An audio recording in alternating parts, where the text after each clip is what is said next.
Olá, tudo bom, estudantes? Como é que vocês estão? Bom, vamos dando seguimento à segunda parte da aula sobre ações afirmativas da semana 2. Bom, e aí a gente vai se perguntar por que a educação é central nesse debate das ações afirmativas? É o que a gente tem que pensar. Porque a escola é vista como um espaço fundamental para a formação cultural e social. Isso é indiscutível. E aí ela transmite valores, conhecimentos, identidades. E a escola é um lugar com diversas culturas. Hoje, eu acho, como professor de história, necessário se estudar a história da Índia, a história da China. Por quê? Porque cada vez mais nós temos acesso a essas culturas. E cada vez mais nós estamos também do Oriente Médio. Por quê? Porque nós estamos cada vez mais recebendo nas nossas escolas imigrantes dessas regiões. Então nós precisamos conhecer essa cultura e essa cultura ser valorizada até para esse aluno estar inserido dentro desse debate. Então, por que é importante isso? É dentro dessas questões. E aí, é por isso que movimentos sociais eles passaram a questionar quem está representado no currículo escolar.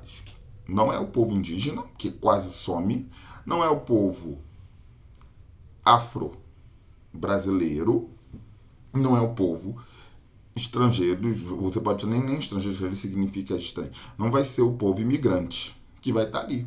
Não vai ser eles que vão estar dentro desse currículo. Aí eles perguntam quais culturas são valorizadas. Aí eu já falei na parte um. Você vai ter uma cultura, um conteúdo que vai estar estudando a história da Europa e que tem um olhar muito pequeno para a história indígena, a história da África, a história da América, cadê os povos da América? Tem uma passagem muito pouco, se olha praticamente para o Oriente Médio, eles são praticamente nem se toca nesses assuntos, eles nem estão ali. E, por exemplo, a Índia a Índia, assim como a China, são civilizações antiguíssimas. O Oriente Médio, eu faço até isso para os meus alunos, né? Que eu tenho muitos alunos evangélicos. A gente está aí na Bíblia, católicos também. Eu falo, eles estão na Bíblia, o Oriente Médio. E nós conhecemos muito pouco sobre essa cultura, né? Então, nós damos prioridade a uma cultura europeia. E aí, os principais autores que discutem essa questão das ações afirmativas na educação vai ser o Emile Durkheim, que é um autor francês, que ele defendia que a escola socializa os indivíduos e transmite os valores à sociedade. O Louis Althusser, acho que se fala assim, Althusser, que é francês, que ele via a escola como um aparelho ideológico do Estado responsável por manter a ideologia dominante e conservar o status quo. Então, quer dizer, ele quer manter, e para ele já tem essa visão que a escola ela vai ser usada pelo Estado para manter cada cidadão dentro daquela situação que você está. Por isso que ele fala de status. Então, por exemplo, ele não toca, vamos pensar no caso do Brasil, sempre trazer para a nossa realidade, ele não toca na questão indígena, ele não vai valorizar a cultura indígena, ele não vai valorizar a cultura afro-brasileira, a cultura africana. Vamos pensar no próprio Rio Grande do Sul, né?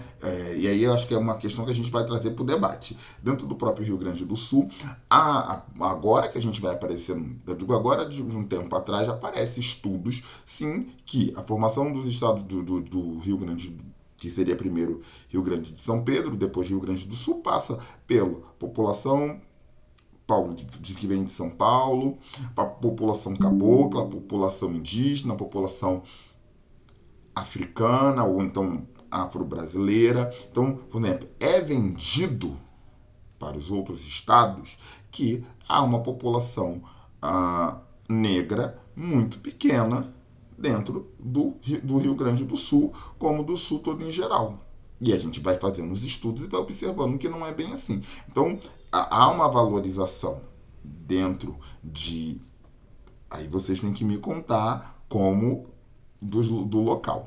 Mas pelo menos eu que sou do Rio, estou em São Paulo, sempre foi vendido muito mais os aspectos da população, dos imigrantes italianos, alemães, espanhóis, que foram para o Rio Grande do Sul, e que essa população ali foi colocada como ela que formasse ele, mas tem um processo de colonização antes.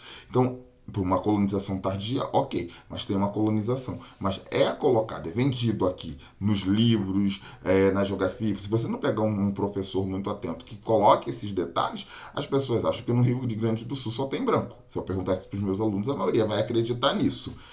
Então, é isso que a gente tem que se pensar. Então ele fala que o Estado, muitas das vezes, ele usa essa escola dentro do currículo que vai ser dado para manter cada um dentro ali, cada indivíduo dentro de um lugar, uma parte da população no lugar que ele acha que deve. Então você valoriza uma cultura e desvaloriza a outra.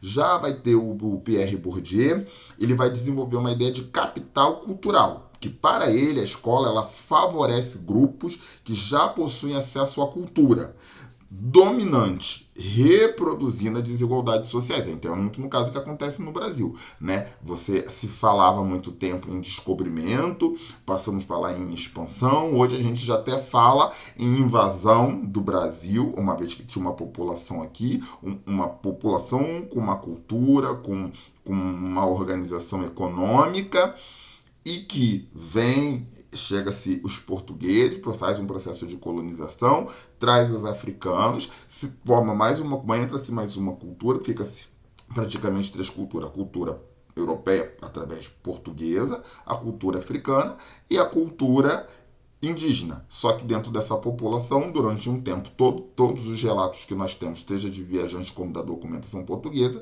a população africana ela vai ser maior do que a população portuguesa. Então a gente vai pensar que os aspectos culturais vão se misturar, né? E talvez os aspectos indígenas e africanos seja o que vai ser maior. Mas os livros ainda, né, os livros didáticos ainda, não só de história, como a gente pode colocar de todas as disciplinas, ainda focam na cultura dominante, que era a cultura europeia.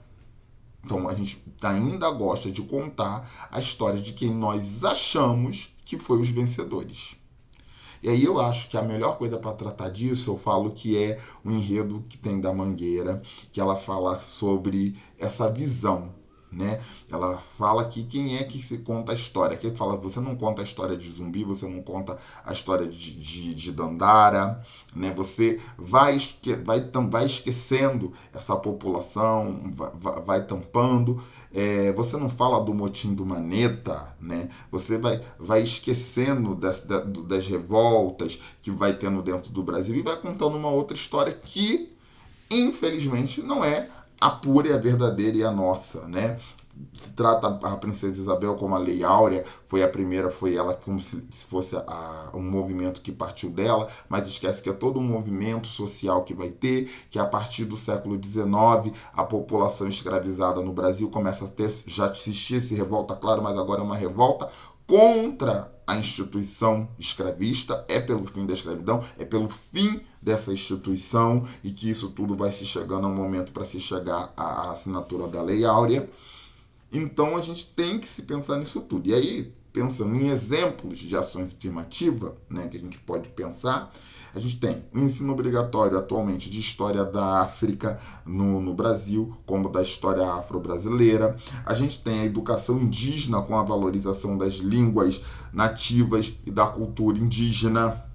Você tem a educação inclusiva para pessoas com deficiência. Nós podemos incluir também agora com os direitos dos alunos que nós chamamos de com necessidades especiais, que não são deficientes, que uns chamam atípicos, que têm as mães atípicas, né? Eu acho que eu prefiro falar que precisam de atendimentos especiais. Então você garante os direitos deles ao acesso, né, a uma educação de qualidade, a inclusão na sala de aula, e nós temos a questão do sistema de cota aí no nível superior. E o que eu acho que a gente pode terminar pensando para concluir é que as ações afirmativas elas representam a tentativa de tornar uma escola mais democrática e plural, sabe assim, ele é um lugar que tem que ser plural. E aí ela surge de uma emergência dos movimentos sociais, do reconhecimento da desigualdade, né, histórica, que não desaparece sem uma intervenção do Estado, né? O Estado ele tem que intervir, ele tem que se colocar, é por isso que a gente tem leis, é por isso que você tem a obrigatoriedade, você não pode se negar a incluir o ensino de história indígena, africana e afro-brasileira, não é só de um conteúdo de geografia e de história. Ele tem que estar em todas as disciplinas. É um conteúdo que passa por todas as disciplinas. Então, quando você percebe que tem uma legislação obrigando que você tem que incluir um aluno com deficiência dentro das suas aulas, dentro das atividades, porque inclusão não é só falar que você faz parte, é você fazer ele fazer parte de verdade, é você adaptar a turma àquela necessidade, né? É quando você pega o aluno imigrante, você bota ele ali como protagonista, para ele mostrar o que ele sabe, trazer os aspectos de outra cultura, isso é intervenção. Então a educação, portanto, ela torna-se um espaço de disputa política, cultural e social fundamental, né? Quando a gente fala de disputa no bom sentido, né? Para a construção de da cidadania e da inclusão. Então é isso. Aguardo vocês na semana 4, na semana 3, desculpa, e abraços.